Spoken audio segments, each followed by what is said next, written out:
A scribe sits alone in a small stone room in Jerusalem, finishing a scroll by lamplight. His hand is cramped. His eyes are tired. Outside, the streets have gone quiet for the night, and somewhere beyond the city walls, the temple stands dark against the stars, the same temple his grandfather's generation rebuilt stone by stone after coming home from exile. He dips his reed pen one more time. He does not know that the words he is copying right now are about to become the last words God will speak to his people for 400 years. The scroll is the book of Malachi, and the very last thing it says, the last sentence in the entire Old Testament, is a promise. A man named Elijah is coming back. Before the great and terrible day of the Lord arrives, Elijah will come, and he will turn the hearts of fathers to their children, so that the land will not be struck with a curse. And then, nothing. No more prophets. No more scrolls. No more voice from heaven. 400 years of silence begin the moment that scribe rolls up his scroll and sets down his pen. You have probably heard this called the 400 silent years. And if you're like most people, you picture it exactly the way it sounds. Empty. A blank page between the Old Testament and the New. God taking a 4-century nap while his people wait in the dark for something to happen. Here's what most people miss. This is not a gap in the Bible. This is not 400 years of nothing happening. This is not silence, if silence means nothing was going on. This is the most historically loaded 400 years in the entire story. An age when empires rose and fell, when a revolt nearly wiped out the Jewish people and somehow saved them instead, when the very language the New Testament would be written in was still being planted in the soil, one conquered city at a time, and when the very religious world Jesus would walk into, the synagogues, the council of elders, the competing religious parties who would question him in the temple courts, was still being built, brick by brick, in the dark. God did not stop working. He stopped talking. And by the end of this video, you are going to understand exactly why, and exactly what he was doing with his hands while his mouth stayed shut. Stay with me. Because there is a promise made in the very last verse you just heard. A name, Elijah. And I am not going to let you forget it. We will come back to that name, and when we do, it will be spoken out loud, in a temple, by an angel, for the first time in 400 years. Let's start where the silence starts. The year is roughly 430 BC. Malachi has just finished speaking, and the people of Judah are living under Persian rule. The Persian Empire is enormous, stretching from India to Egypt, and for the Jewish people, it has actually been a relatively gentle master. The Persians let them rebuild their temple, let them return to their land, let them worship their God in relative peace. That peace does not last. In 334 BC, a 20-year-old Macedonian king named Alexander the Great crosses into Asia with an army, and within a few short years, he does something almost no one in the ancient world had ever done. He conquers everything. Persia falls, Egypt falls, and in 332 BC, Alexander's armies march into Judea. You can imagine what that must have felt like. Watching your entire world change hands in a matter of months, ruled now by a king who worships different gods, speaks a different language, and brings with him an entire culture designed to spread itself into every corner of the world he conquers. That culture has a name. Historians call it Hellenism. The spread of Greek language, Greek philosophy, Greek gymnasiums, Greek everything, laid like a blanket over every nation Alexander touched. Picture an ordinary Jewish father in Jerusalem trying to raise his sons faithfully in the middle of all this. A gymnasium opens near the temple, where young men train naked in the Greek style, and some Jewish boys, eager to fit in, even try to reverse the marks of their own circumcision so they won't be mocked in the athletic games. Greek names start replacing Hebrew ones in the marketplace. Greek philosophy gets debated in the same streets where the law used to be read aloud without argument. You did not have to be a soldier to feel conquered. You just had to raise a family and watch everything familiar quietly lose its shape around you. Alexander himself doesn't live long enough to see what he started.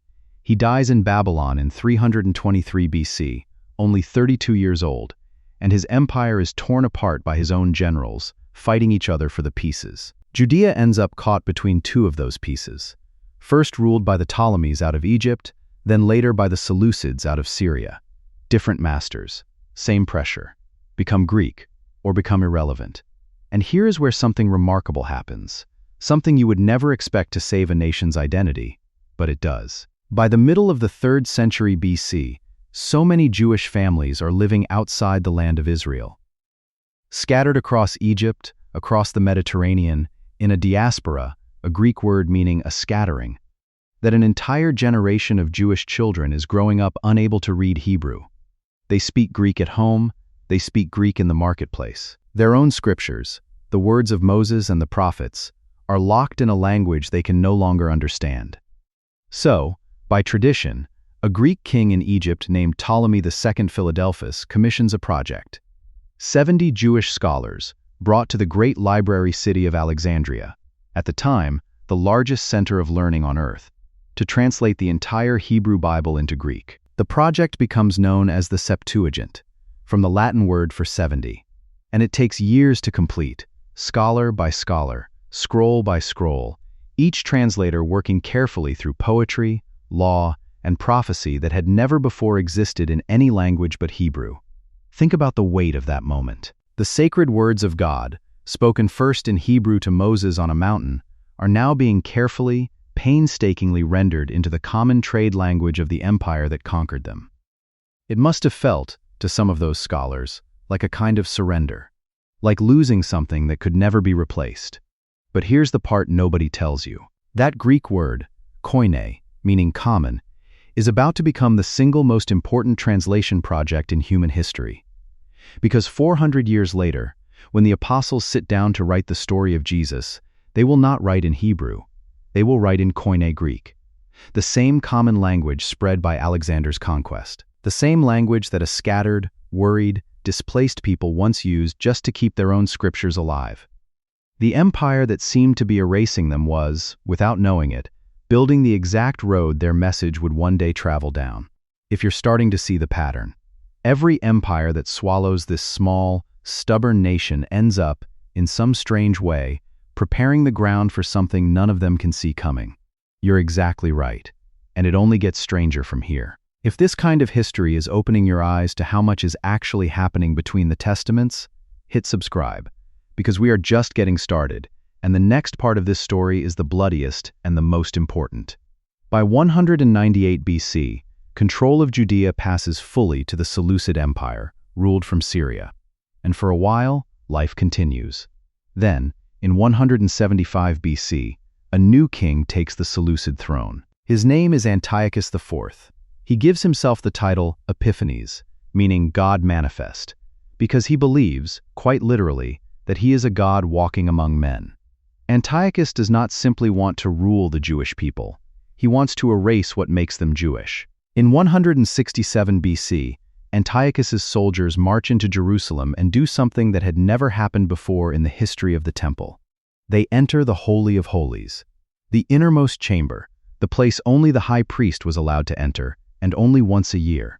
They set up an altar to the Greek god Zeus, directly on top of the altar of the Lord. And on that altar, in that sacred space, they sacrifice a pig. Then Antiochus makes it a crime, punishable by death, to keep the Sabbath. A crime to circumcise your son, a crime to own a copy of the Torah. Soldiers go from village to village, forcing Jewish families to eat pork and bow to Greek idols in the town square, and anyone who refuses is executed on the spot, in front of their own families, as a warning to everyone watching. This is not persecution. This is an attempt to erase an entire people's relationship with their God, permanently, by force. And it very nearly works. Here's the part of this story that is the hardest to hear, but you need to hear it, because it tells you exactly what was at stake. Among those who refuse to break faith is an elderly scribe named Eleazar, a man well into his old age, respected by everyone who knows him.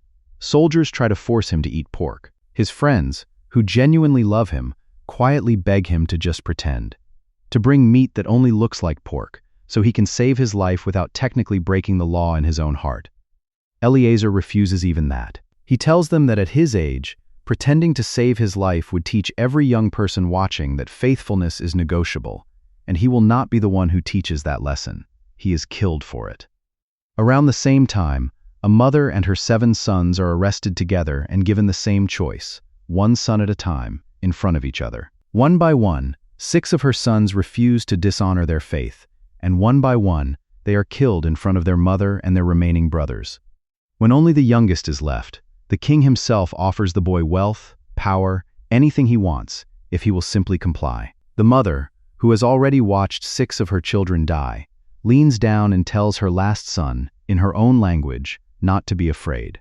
To take his place alongside his brothers rather than live a life bought with betrayal. He does, and then she is killed as well. This is grief. Real, historical, family grief, recorded by name in the ancient texts that survive this period. Whatever you think about the theology of martyrdom, you cannot read this story and call these 400 years empty. Real families paid a real price so that the faith Jesus would later be born into would still exist to be born into at all. But in a small village called Modin, an elderly priest named Mattathias is ordered, along with his neighbors, to sacrifice a pig to a Greek god in the town square. And Mattathias, an old man, watching everything he has ever believed hang in the balance, refuses. When another Jewish man steps forward to obey instead, Mattathias kills him on the spot, kills the king's officer standing beside him, tears down the altar, and flees into the hills with his 5 sons. One old man's no becomes a revolt. Mattathias dies within a year, but his son takes command of the growing rebel army. His name is Judas. History remembers him by a nickname he earned in battle, Judas Maccabeus, the Hammer. Because that is exactly what he becomes, striking Seleucid forces again and again with an army that has no business winning against a professional empire, and somehow keeps winning anyway. For 3 brutal years, this small, outmatched, half-starved rebellion fights an empire. And on the 25th day of the Jewish month of Kislev, in 164 BC, 3 years to the day after the temple was desecrated, Judas Maccabeus and his men retake Jerusalem. They tear down the altar to Zeus with their bare hands. They rebuild the altar of the Lord, and they rededicate the temple to the God it was always meant to belong to. You may already know the name for what they were celebrating: Hanukkah, the festival of dedication, born not out of a quiet religious ceremony, but out of the ashes of a war that could have ended the Jewish people forever, and didn't. Here's what most people miss about this moment. If Antiochus had succeeded, if that revolt had failed in that hillside village, there is no reason to assume the Jewish faith would have survived to produce a Messiah at all. The entire line, the entire promise, the entire covenant traced all the way back to Abraham was hanging on the courage of one old priest in one small village who decided that no mattered more than his own life. Now hold that thought, because the revolt is not the end of this part of the story. It's the beginning of something quieter, something you will recognize the moment you hear it. The Maccabee family becomes a ruling dynasty. Historians call them the Hasmoneans. And for about 100 years, the Jewish people experience something they have not had in centuries: independence, their own kings, their own land, governed by their own hands. And in the middle of that hard-won independence, something else is happening, something almost nobody notices at the time, but that you would recognize instantly if you open the pages of the New Testament and read about Jesus arguing in the temple courts. During the trauma of the Antiochus persecution and the years of rebuilding that follow it, the Jewish people start organizing their faith in ways they never had to before. When you cannot trust that the temple in Jerusalem will always be safe. When foreign soldiers have already stood inside the Holy of Holies once. You start building smaller, local places to gather, read scripture, and pray, even when you are far from Jerusalem or the temple itself feels compromised. These local gathering houses are called synagogues. And while the earliest of them may go back even further, it is in this Hellenistic and Hasmonean period that the synagogue becomes the backbone of ordinary Jewish life. A building in nearly every town, where the Torah is read aloud every single week, whether the temple stands or not. At the same time, a council of elders and scholars begins meeting regularly to settle religious disputes and interpret the law. Over time, this council grows into what the Gospels will later call the Sanhedrin, the very court that will one day put Jesus himself on trial. And 2 rival ways of understanding what it means to be faithful start to take shape, right here, in the aftermath of the revolt. One group insists that faithfulness means guarding the written law and the temple priesthood above everything else. History will call them the Sadducees.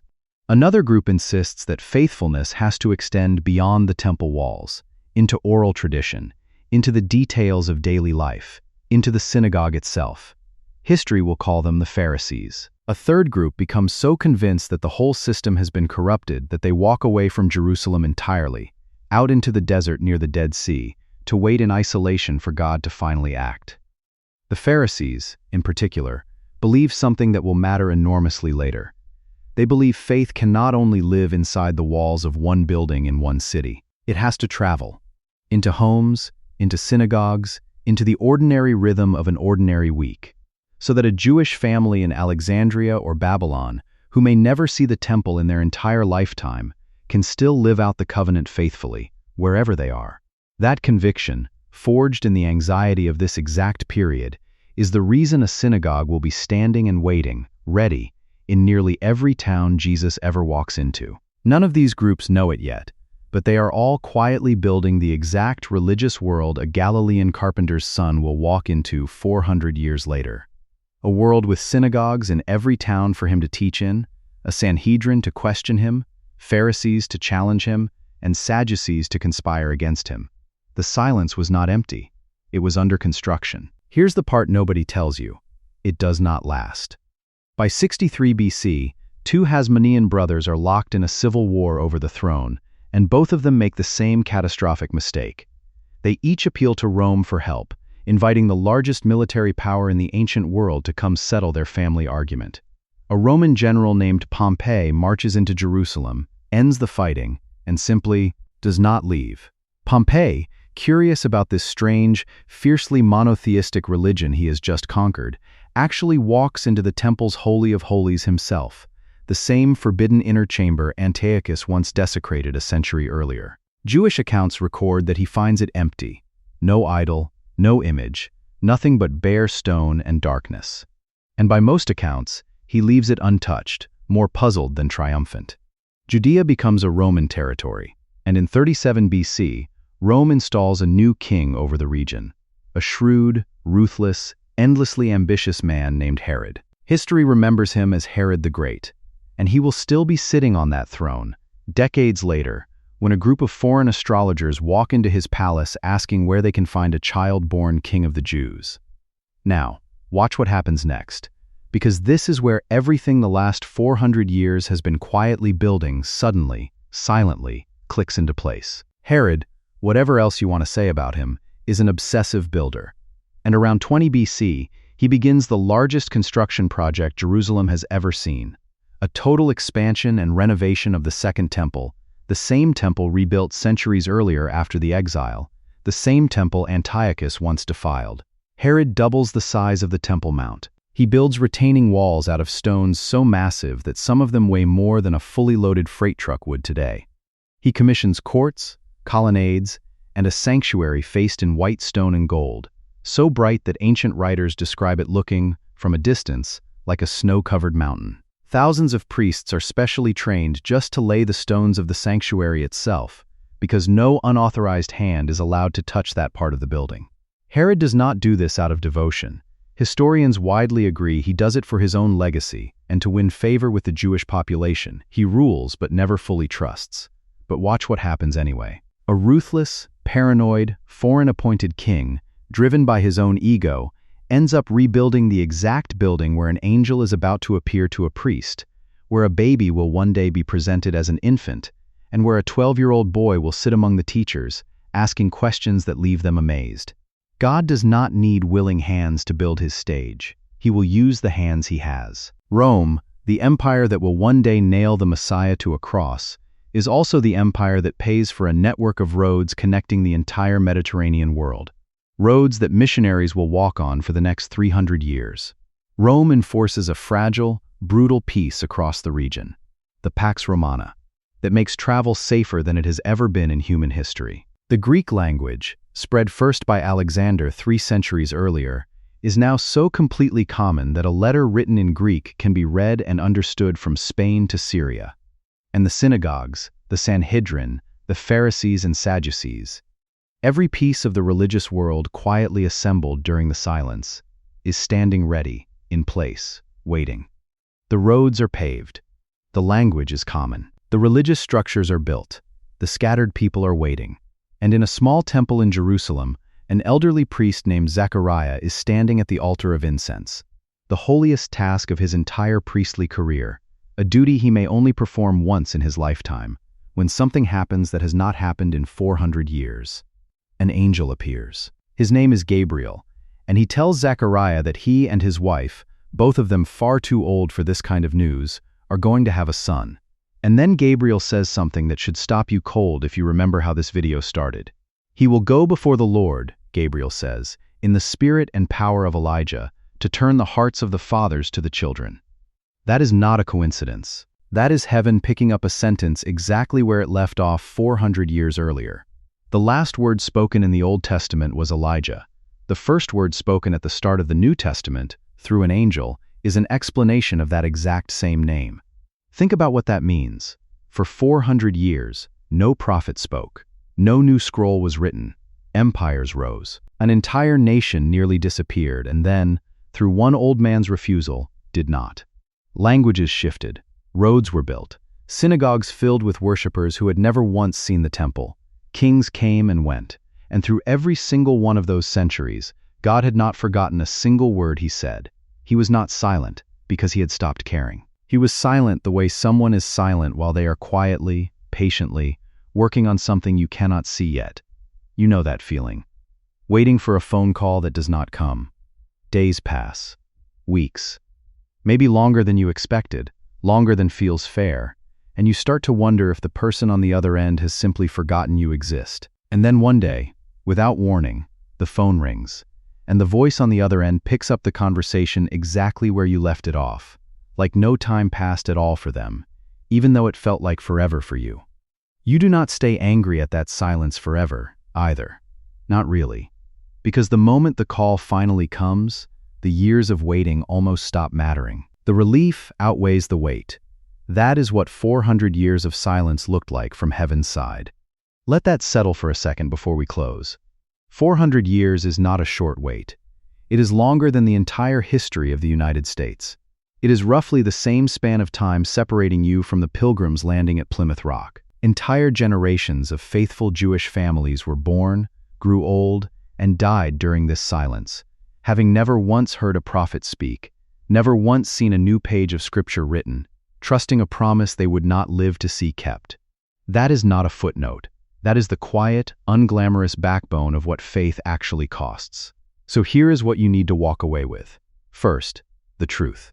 The 400 silent years were never empty. They were 4 centuries in which the exact language, the exact roads, the exact political situation, and the exact religious structures the New Testament would need.